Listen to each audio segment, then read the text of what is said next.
Welcome, everyone. My name is Leah Vachani. I'm glad you're all here today because I have a really special guest, and she's going to talk about some things that I personally want to know about, and I know you guys all want to know about it. So let me introduce her. Dr. Amie, hello.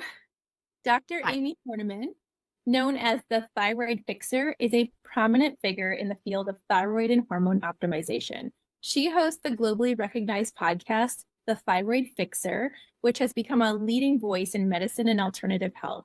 As the founder of the Better Thyroid and Hormone Institute, Dr. Amie advocates for the principle that better thyroid and hormonal health equates to a better life. In addition to her educational efforts, Dr. Amie has developed the Fixer supplement line, a range of groundbreaking supplements designed to address the common health issues she observed in her patients, such as difficulties with weight management, fatigue, hormone imbalances, and more. These products, alongside her personalized one-on-one programs, form the core of her mission to restore health and vitality to her clients. Dr. Amy's passion for thyroid health was born from her own personal health challenges. While competing in NPC figure competitions, she encountered severe symptoms and faced multiple misdiagnoses and ineffective treatments. This experience ignited her commitment to helping others who are navigating similar health struggles and the often confusing medical landscape. Her approach to health is comprehensive and empathetic. Dr. Amie provides insightful, often overlooked health information, equipping her patients with the tools and personalized treatments necessary for recovery. She emphasizes a holistic view of health, focusing on optimizing thyroid and hormone functions beyond just lab values. By considering all factors that contribute to thyroid dysfunction and symptoms, Dr. Amie aims to not just treat, but transform her patients, enabling them to embrace their full potential and lead healthier, more fulfilling lives. Okay, I want to be your patient now. I gotcha. I got your back. We'll take care of you. Sounds incredible.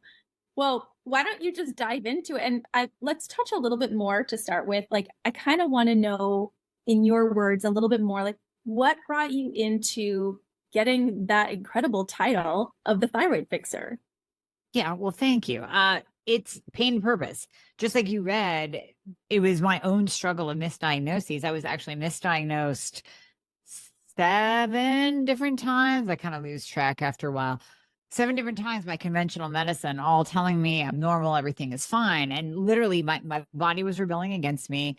I had put on 25 plus pounds while getting ready for NBC figure show. So if anyone out there knows what that means, basically it's a really, really strict diet. I mean, chicken, fish, broccoli, asparagus, and you're going to the gym twice a day. So when you think about that, and I know many of you are like, I'm doing all the things. I'm eating well, I'm exercising, I'm doing everything, and the weight keeps coming off or the weight won't come off.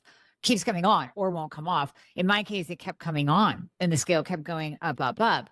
And it wasn't until I found functional medicine, got the proper diagnosis of hypothyroidism, low thyroid function, and Hashimoto's, the autoimmune form of hypothyroidism. It wasn't until then that I discovered there's this whole world of thyroid out there that if I'm being misdiagnosed this many times by prominent physicians. I was in a town that's basically, it's one of those towns, Pittsburgh, Pennsylvania. It's run by a medical system. So if I'm going to the best of the best, supposedly, and they're all telling me that I'm normal and everything's fine, how many other people are going through the same thing? So that's what pushed me into the world of thyroid and hormone optimization, because I'm like, no, that we we need to stand up for ourselves. Our lives were not meant to be lived fat, frustrated, and tired. We're meant to live vibrant lives where we feel good and we don't gain weight looking sideways at a brownie. So that's what led me into this field. Yeah, well, I can see why. So here's my question for you. Hmm? We cross over 40, and most of us women, not all, but most of us are dealing with this sudden, unexpected weight gain. We're doing all the same things. Mhm. And I know that there's many reasons for this. In fact, I just interviewed someone else on this very same subject who had a different perspective. What do how do we know as women over 40, like, is it thyroid or is it something else? Where do we start? We have to start with testing. And the reason why hypothyroidism often does hit over 40, and in my case, it was in my 20s, but most of my patients are really between 40 and 65. It's because of the hormonal changes that start to occur. And when we're looking at hypothyroidism, so hypothyroidism is low and slow thyroid function. So what does that mean? If you think of your body being low and slow, so low metabolism, slow brain function, slowed gastric motility, i.e. constipation, slow cell turnover, so that's going to equal dry skin, hair loss. And then with the low metabolism, you're going to have weight gain, you're going to have low energy, so everything is low and slow. One of the things that we know triggers Hashimoto's is hormonal change. So normally we'll see it in pregnancy, but then we'll see it in perimenopause and menopause, those hormonal fluctuations that turn on that light switch of autoimmune. So Hashimoto's, that light switch gets flipped to the on position, and then all of these symptoms start to occur. And add on top of that, as we crest 40, we know that there's hormonal decline. There are things that we can do to now replace those hormones, but we can't stop our bodies from aging itself. We can't stop our bodies from losing estrogen, progesterone, testosterone. So as our hormones start to tank, and growth hormone after the age of really growth hormone starts to tank in your 30s. So as we crest 40, we start to see all these hormonal changes with sex hormones going down, thyroid hormones possibly not being made in the proper amounts, and or Hashimoto's, the autoimmune switch turning on. And now we have all of these symptoms where women are going, what in the hell? All I did was turn 40, and now my body is like breaking down and falling apart, and I don't recognize the woman I see in the mirror anymore, and I don't feel like myself. So that's really kind of a ball of why things start to happen at that age. Yeah, and it can feel really overwhelming. Like there's so many changes happening at once. We don't even sometimes know where to start. So you mentioned testing. Mm-hmm. So are you saying like one of the first steps is, okay, over 40, things are changing. I need to go to my GP or my other doctor, whatever, my specialist, and get a thyroid panel? Or do you suggest all the sex hormones as well? So I suggest everything, but let's back up. So if you go to your PCP, your general practitioner, and you ask for a thyroid panel, you just walk in, you say, "Doc, really want to test my thyroid. Heard this chick on an awesome summit. She said get tested." The problem with asking for just a thyroid panel is that you're going to get two tests, maybe one, maybe two. What your doc is going to do is he or she is going to test TSH, which is thyroid stimulating hormone. That's a pituitary hormone, not a thyroid hormone. They're going to test T4 as well. That's the inactive thyroid hormone. It's okay to look at. I mean, it's data, but they normally miss out on the most important tests for the thyroid. And that's going to be free T3 and reverse T3, as well as the two markers for Hashimoto, so TPO and TGA antibodies. So when we say test, don't guess, we mean you have to test everything. And then we want all of those tests to fall into the optimal lab value range and not the standard lab value range. So not what you see on your lab results. We want them to fall into where we as functional practitioners want to see you, and that's the optimal range. Now, when we get into the sex hormones, yes, I also want to see those because there's such a beautiful tie-in with the thyroid. The thyroid being the master gland is going to have an effect on your blood sugar control, on your insulin, but definitely on your sex hormones, your estradiol, your progesterone, and your testosterone. Now, depending on where a woman is in her cycle, where she is in her perimenopause, menopause journey, those hormones are going to look different. But the one thing that we know is testosterone tends to tank first. Right alongside progesterone, we'll see those two hormones go low before you start to lose your estrogen. Before you actually move into menopause, we'll see progesterone and testosterone tank as well. And if the thyroid is low and slow, it's going to pull those sex hormones down a lot faster, meaning it's going to push you into a perimenopause, menopausal state faster than maybe even biologically what you're meant to be, or where you're meant to be in that journey. Great, as if we didn't need more shit happening. Yeah. Exactly. I want to come back to the testosterone for sure, because I think that's something all of us need to learn about. But I want to go back really quick to what you said about the thyroid testing.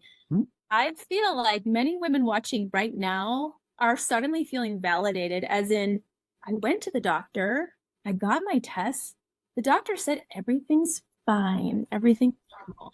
And I think what you touched on is really important. I want to reiterate that you're saying that women are getting two thyroid hormones tested. One is not even a thyroid hormone, and they need to get, was it 5 or 6 on that panel? I think it was. Yeah, easily. So TSH, free T4, free T3, reverse T3, TPO, and TJ antibodies. So 6 different tests, and you might be getting 1 or 2.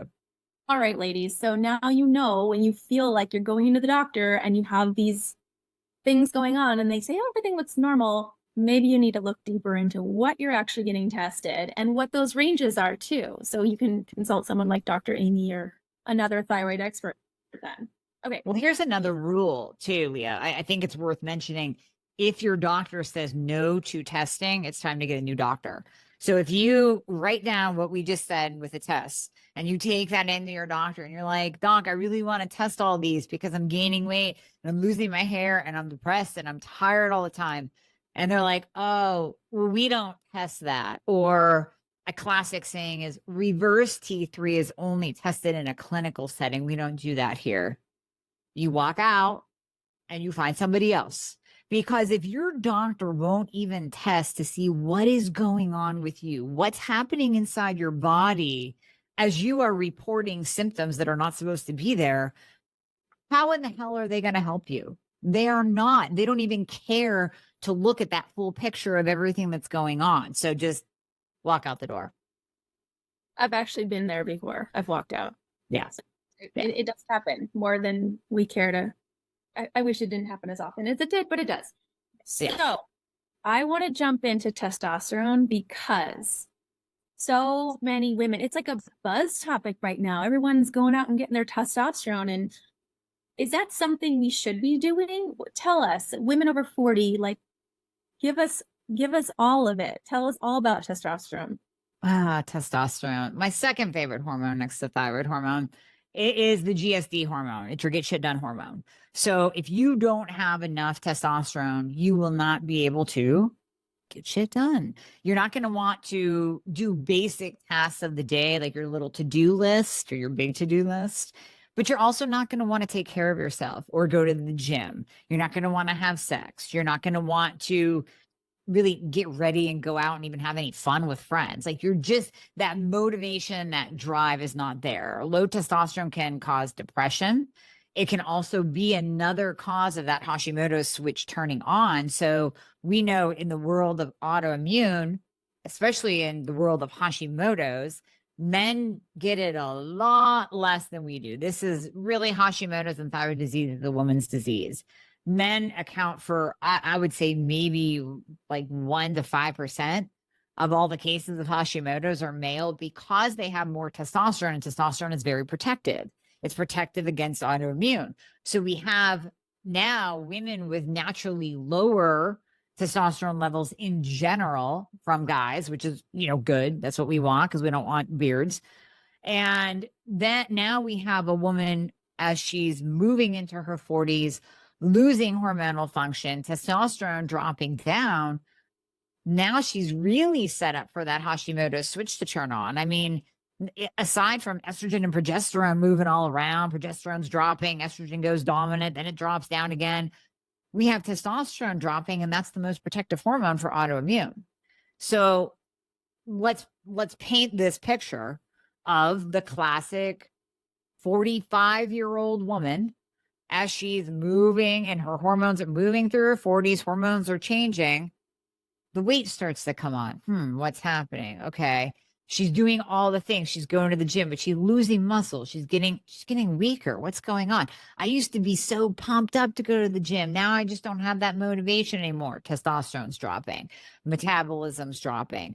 thyroid is slowing down. So, you start to, you start to look for answers, right? You're digging on the internet, you're listening to podcasts, you're reading blogs, you're reading books, you're learning about this thyroid connection. You're looking for answers. Nobody's giving them to you. Your doctor tells you it's just part of getting older. Just get used to it. You don't want to get used to it. Your body's rebelling against you, but you have multiple things happening. You have low thyroid function, possibly autoimmune, and low testosterone at the same time. And those symptoms start to overlap. So, like I mentioned earlier, you're going to lose strength, lose muscle, that's testosterone. Lose motivation, depression, that's testosterone and thyroid. Sex drive goes in the toilet, testosterone and thyroid. Weight goes up, testosterone and thyroid. So there's that interplay between the two. That's why testosterone really is my second favorite hormone, because you can give a woman a large part of her life back when you bring her testosterone levels up to optimal, not normal, optimal. In fact, I would even argue, I'm going to sidestep real quick here. I would argue that the standard lab value range for testosterone is even more disastrous than the standard lab value range for thyroid. So what I mean by that is, for thyroid, let's take free T3. That lab value range goes from like a 2.3 to a 4.4 on most labs. I'm actually quoting LabCorp right now. Now, we want you in the upper quadrant of that range. So we really want you at like a 3.5 or something like that. If you're at a 2.3, a 2.4, you're going to start to feel it. You're going to start to feel that low T3, that low metabolism, low thyroid function symptoms. Testosterone for women, it's even worse for guys. Testosterone for women, the lab value range on LabCorp, on a standard lab value range, actually cuts off before you even get to optimal. So like I just said, with free T3, you're still going to be in that standard lab value range, but you're going to be at the top of it. That's where we want you. In order to be optimal for testosterone, you have to be flagged high. You have to go over the range to even start at the bottom number of optimal for functional medicine. So what I mean by that is total testosterone in functional medicine, we want women to be at a 50 or above. Most of my ladies in their 40s and 50s and 60s feel their best when their testosterone's right around 100, 125. But ladies, you are actually going to be told that you're normal if your total testosterone is a 2 or a 3 or a 40. You are going to be told that you are normal. And it's just so wrong. So it's really important for listeners, for all my women out there, to know where you need to be, because when you look at your labs, you go, and I've heard this from women. I've seen it in my Facebook group. They'll go like, oh, my testosterone's already high. I'm like, oh, what is it though? It's a 49.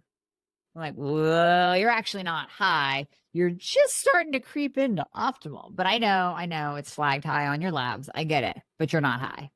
So it's important for you to know, being your own health advocate, where those optimal lab values, where you need to be optimal.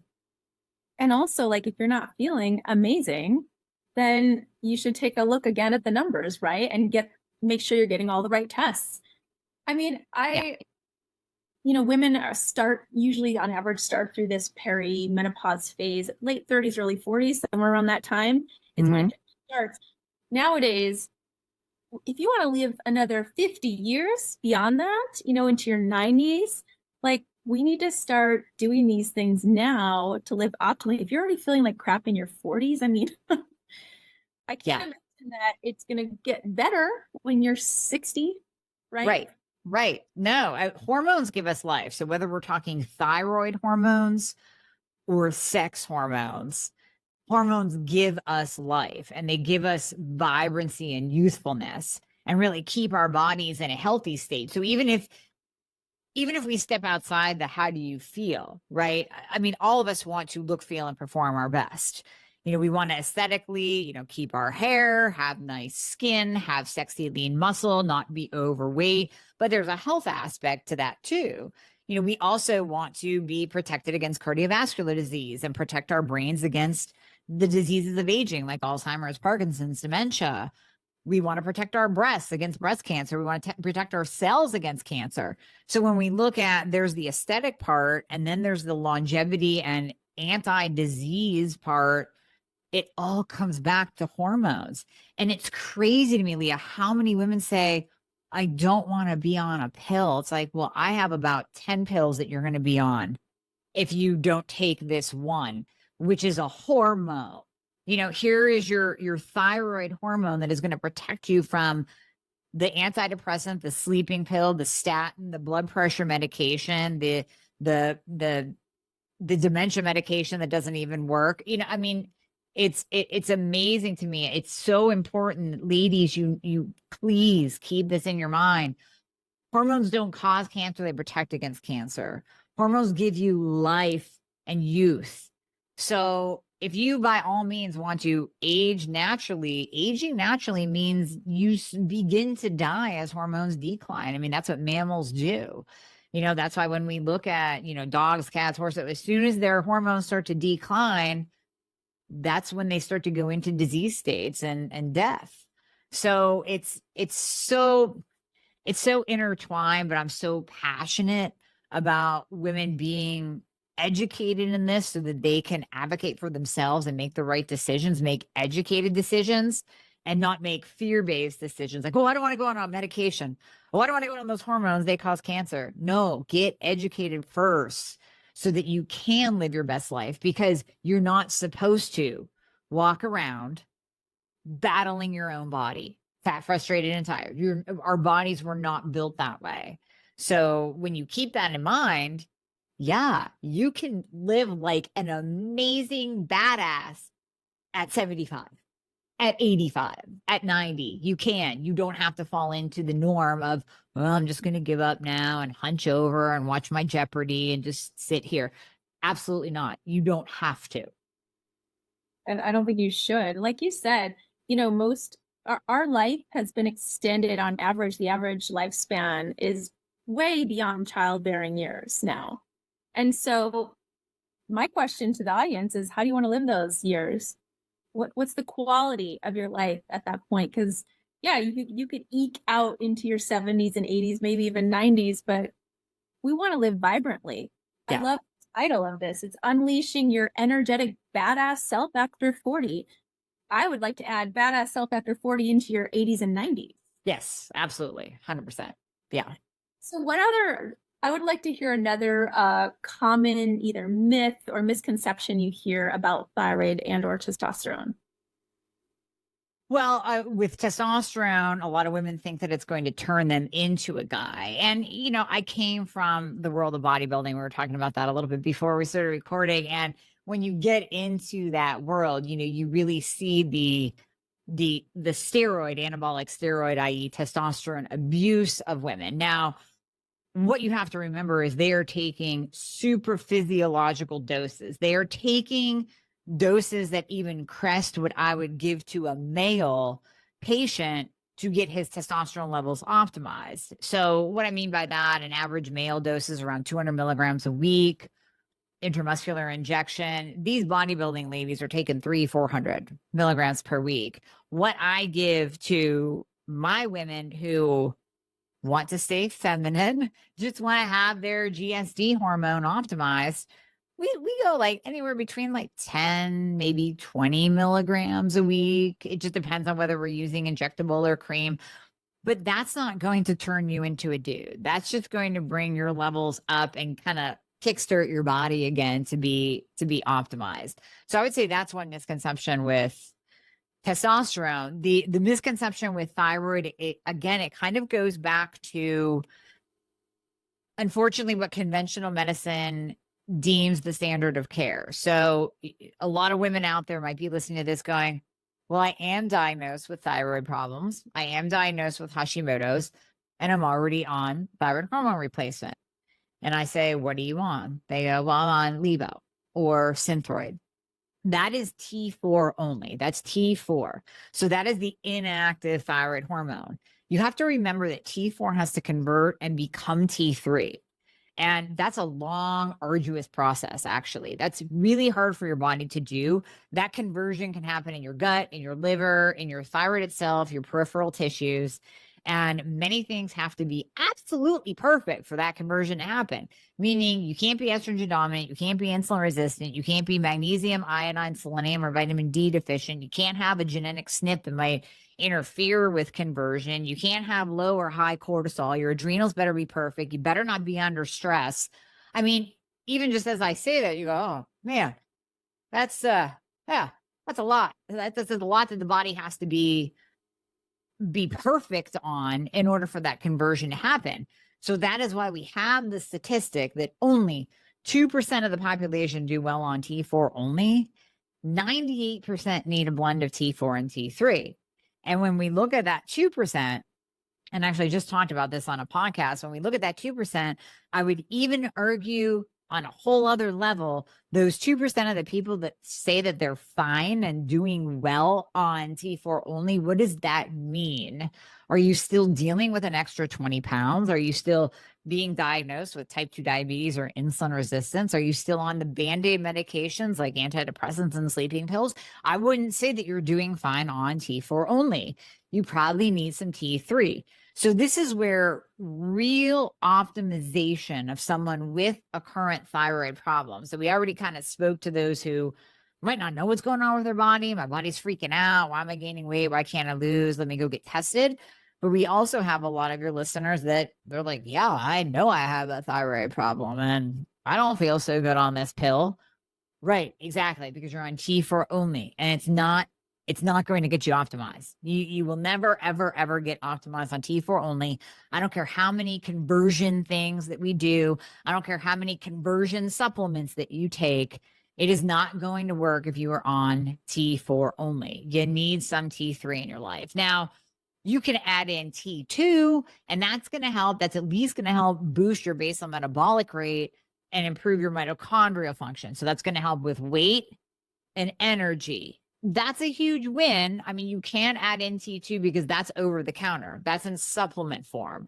I have it in my thyroid fixer. I've seen it in a couple other supplements out there. You don't have to beg your doctor for a prescription for T2, but you do have to beg your doctor and or work with someone that knows what they're doing with the thyroid to get on T3 medication because that is a prescription. Wow. So, ladies, I hope you're listening because, like Dr. Amie just said, if once you get past the whole get me tested with the right test, then you get the thyroid medication and it might not even be the right formulation for you. In fact, it sounds like many women could be on this thyroid medication thinking like, okay, I got the test, I got the medication, I should be fine now. Why am I still feeling like crap? Right. And I'm glad that you touched on that. Now, Dr. Amie, do you recommend other like nutrition, lifestyle in addition to these supplements or these medications? Oh, absolutely. You can't do one without the other. So you have to be cleaning up your diet. You have to be eliminating gluten. And I know that that sounds so cliche, but it's worth mentioning because gluten, or the gliadin protein molecule, that is seen, it's very similar in molecular structure to your thyroid gland. So if you do have Hashimoto's, which another stat, 95% of all hypothyroid cases are Hashimoto's. Only 5% are hypothyroidism, where the thyroid gland just kind of crapped the bed on its own. Maybe it was through chemo, radiation, certain medications, eating disorders, overexercising, over dieting. That can just tank the thyroid on its own. But 95% of all hypothyroidism is actually autoimmune. It's your body attacking your own thyroid gland. So when you eat gluten, your body actually sees that as another invader and spurs on an attack. It sends the soldiers out to do another attack. Let's start a war. So going gluten-free is vital. Honestly, just keeping your carbs in check. I don't want to seem or sound like a low carb keto guru. I think in a lot of cases it's helpful because just the basic premise of high carbohydrate diets, and even people out there, they're like, I'm eating fruit, it's an antioxidant, right? But it's a sugar. So if your body is already insulin resistant and you're keeping your carbohydrates high because you're like, I'm eating sweet potatoes and honey and shit and fruit. But that might not work for your body. That might be just enough to create a lot of inflammation. Now, if your body can handle it, if your insulin's low, your A1C is good, you're keeping your blood sugar in check, then yeah, you can add in those healthy carbs.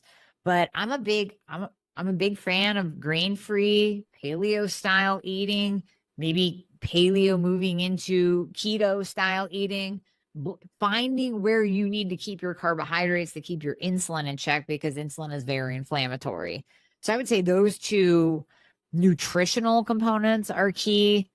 And then, I mean, of course, we can go into all the lifestyle stuff. Like, yeah, you should be sleeping. If you're not sleeping, that's a huge problem for pretty much every part of your body. Like, it doesn't matter how many thyroid medications, hormones, supplements that we throw at you. If you're not sleeping, that's where you have to start. So I know, I mean, you've already had guests talk about this, but the basic lifestyle components that you roll your eyes at and go, I've heard this so many times.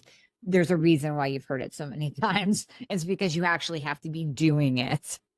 Well, I think that's why I wanted to bring it up too, because sometimes we go to the quick fix, which, pills, that's quick, it's easy. But I wanted to hear you remind the audience that it can't just be that. Like, there's a holistic picture here. And yeah, like you said, we hear these things over and over. You know why? Because they work. The Yeah, sleep, the diet, moving your body, all those things, reducing your stress.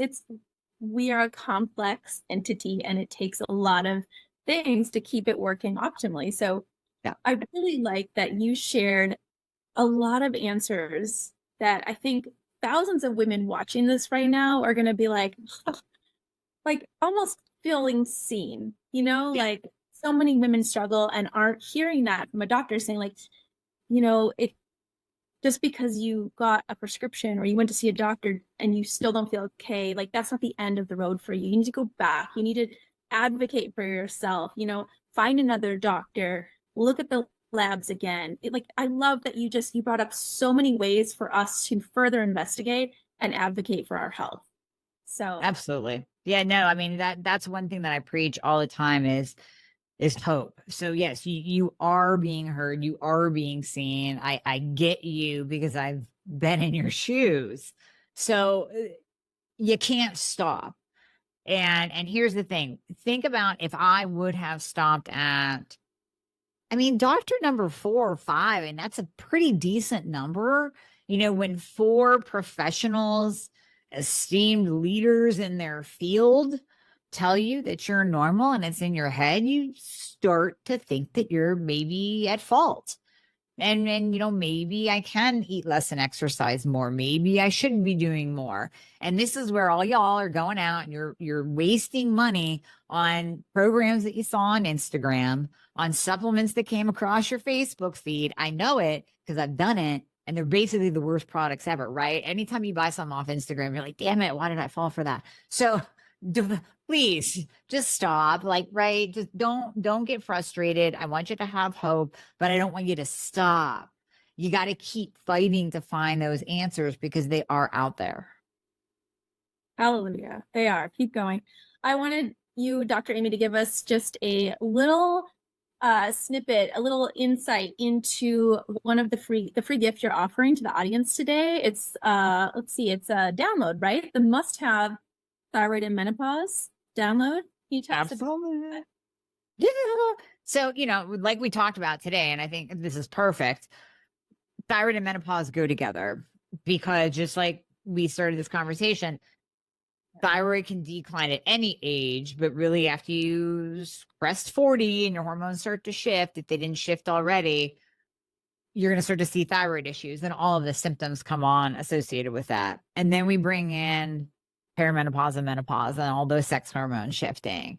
So I wanted to give a guide that women can have in their hands to follow with the labs, with the optimal ranges, everything that you need to kind of get through this period of life and really be your own patient advocate. And I also have a membership. If anyone's interested, you can go to Better Hormones, Better Life, because that pretty much says it all, right? When we're talking about hormones, that includes thyroid hormones as well. So betterhormonesbetterlife.com. This is this really is my dream. I have always wanted to help the masses. And, I work one-on-one individually with patients, test them properly, give them the medication, the bioidentical hormones. All that is fantastic. I love seeing those individual results. But it's like, how do we help so many women? By doing summits, by getting this message out there. And my way of doing that is by forming this club where we can all come together as a family, and you can actually get lab readings from me. You can ask questions to experts that I bring in instead of just hearing them on a podcast. And you're like, I really want to ask that person a question. You can do that. And it's all to get women to that better thyroid, better hormones, better life state, so we can all live like badasses together. I mean, let's be one big happy family in optimization land. There's no need to suffer. We don't have to suffer. So let's all get there, because we are the ones that are making this world a better place. So we better feel good in order to do our work in this world. I was just thinking that women are the ones that change the world, but not for feeling like shit all the time. So no, because there's that whole saying with your health. It's like, when you have your health, you have a million different ideas. I mean, as an entrepreneur, your listeners, as moms, as workers, as friends, as wives, you're always thinking, okay, this is what I got to do. I got to do this over here in this project, and I have a new idea. When you don't have your health, you have one thought: I need an answer to what's going on with me. So you're right. It stops the creation process. It stops you from helping others because you're so focused on, like, oh my God, what's happening in my body? So it stops you from being the best of what you can be, the best version of yourself. I love it. All right, ladies, it's time to end this interview. I could literally talk for another couple hours with you. I know that. But if you're anyone that's watching this, if you're a woman that's watching this and you have had questions, you need answers, you need support, you need community, you need anything, I would run to that link that's in your email right now. Go get her download. It's going to be full of amazing information. And then go join her community, because Dr. Amie is just a wealth of valuable information. So, Dr. Amie, thank you so much. This was enlightening. Thanks, Leah. I'm happy to be here.